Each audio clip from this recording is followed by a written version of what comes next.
Okay, so that was clearly downgrade of European debt.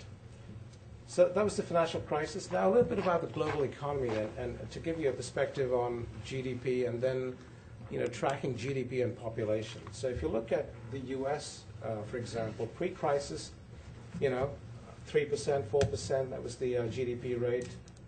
Peak of the crisis was around late 2008, and we went into a reduction in GDP in the United States. It's just coming out. It's about 1.7% right now. And if you look at the latest forecasts of all the economists, the range is between 1.5% and 2% for 2011. So pretty, anemic in terms of GDP growth.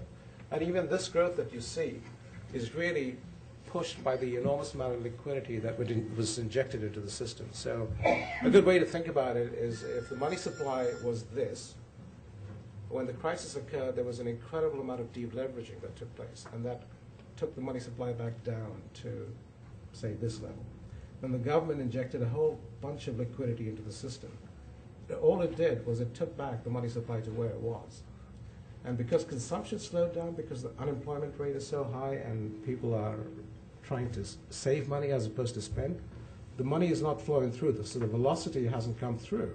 So there's no inflation in the money supply. So that's why you see inflation at such low levels, because there's a propensity to save as opposed to spend. So but the minute, with all this excess liquidity that we have in the system, the minute consumption starts, you're going to start seeing money supply go up. And that's when you're going to have interest rates and fiscal policy come into play to start regulate that money supply. So this is the U.S. If you look at Europe, pretty consistent to the U.S. in terms of how things have occurred in Europe. It's a little slower to rebound.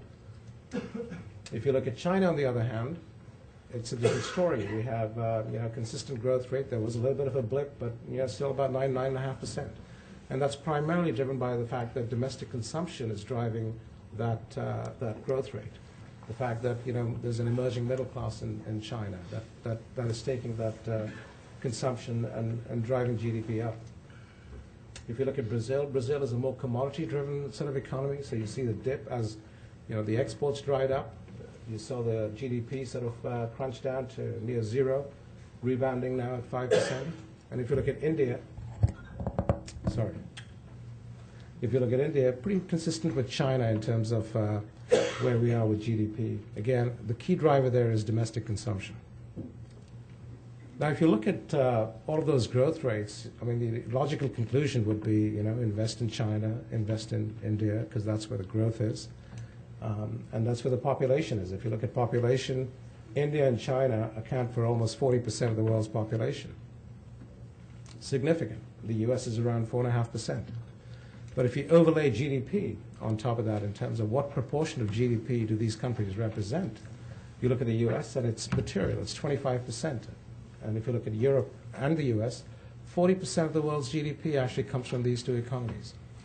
And if you look at China and India, despite that rapid growth rate, it's still at about 10% of the world economy. So there is going to be a time, sometime in the future, where that crossover occurs, where you have India and China being the drivers of world economy. But as we look at it today, and probably for a few years to come, the crossover won't happen yet. So it's important to bear in mind these sort of numbers when you look at the relevance of the West versus the rest. Okay, so looking at the U.S., the key to everything in the United States is going to be unemployment. Unemployment, escalated levels, 9.6%. The only sort of good thing about this chart is the fact that there's some sort of stability, if you will. It's plateaued out, if you will. But still, at 9.5%, you can't get 3 or 4% GDP. That number has to come down, sub 6% to drive consumption. And that is driving the propensity to save, which is why you see, when you look at banks, all their deposits are going up. So they're flush with people and their savings, but they can't lend money out. And two reasons, because one, people are not consuming, and the second reason is the fact that there's underwriting standards are continue to go up, and they're less likely to lend you money unless there's a real clarity in terms of whether they get the money back or not. But if you overlay California, the California unemployment rate is over 12%, so it's an even more severe issue within California. Related to this is interest rates, and you see that if you look at the Fed funds rate, and I'll show you three charts, Fed funds 5-year and 10-year, to give you a perspective of where things are. This is the overnight rate. If you look at the overnight rate, it was around 5% pre-crisis, and you see the sharp decline as the Fed took action to reduce the overnight rate, to inject liquidity into the system, to stave off a stagnation type of environment. And you see the fact that, really we haven't shifted from those low levels, about 19 basis points it's today. I mean, it's very cheap to borrow money if you're a bank. If you look at the 3-year rate, the decline continues. And if you look at the 5-year rate and the 10-year rate, which is green, see the same sort of trend. The one interesting thing here is if you look at the last 2 quarters, right, you see that in those particulars, so somewhere, halfway through the year, the world got more pessimistic. And you see that the 5-year rate and the 10-year rate came down even further than what it was. So that really calls for a prolonged low-rate environment. I mean, I think it's going to take a little while before we see interest rates going back up. At least, when we look at our businesses, we don't see rates going up in 2011 at all. 2012, perhaps, the latter half of 2012, a little bit of a pickup. But really, I mean, those long-term rates tell you that it's really difficult, for the economy to pick up and the interest rates to start going back up. The key, again, is going to be unemployment. Once unemployment starts coming down, you're going to see consumption pick up. And once consumption picks up, you're going to see some demand into the economy and inflation coming through the system, and that's when the rates are going to start going up. But really, right now, if you look at the long-term rates, that's the indication is that it's not happening for a while.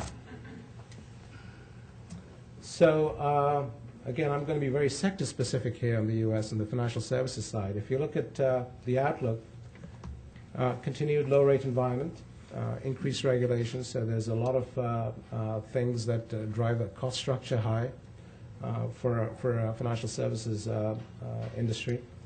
You're going to see, as a result of this, a lot of consolidation in the marketplace, because you're going to have a higher cost structure, and some people are just going to say, you know what, the only way to leverage this is to combine with other companies and other banks and start leveraging the cost base, so we don't have to be penalized with a more expensive cost structure. So you've seen lots of FDIC-assisted deals to date.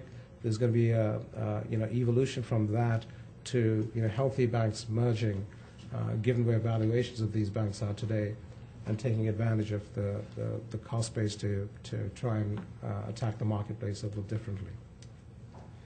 The key remains unemployment. I think I've repeated this like 2 or 3 times now, but I just want to make sure that you understand. Reduction in unemployment is going to stimulate consumption. Consumption increases loan demand, so really that's the velocity of money. Velocity of money will trigger inflation, which will trigger rates. Rates will trigger, improvement in margins for banks and the financial services industry, and things will improve once that occurs. Now, I thought I would make a point regarding, as an investor, does it make sense to invest in the U.S. financial services sector, given the fact of what we've seen over the last 2 years and what's happened, and the growth rate that you see in the emerging markets. And my sort of submission to you is that it's still a great place to invest, primarily because, having been in private equity, the only thing I learned in private equity was you have to buy low and sell high. Everything else doesn't really matter. It doesn't generate anything. So right now the valuations are very, very attractive. Most banks are priced at close to book or below. So the valuation metrics make it very attractive, and also the fact that the political stability within the system that exists, and the labor laws that exist within the country make it an attractive investment. So low economic franchise risk sort of thing. So that was my sort of gambit. And regarding double dip, the key is unemployment, Shan. Thank you very much. Okay.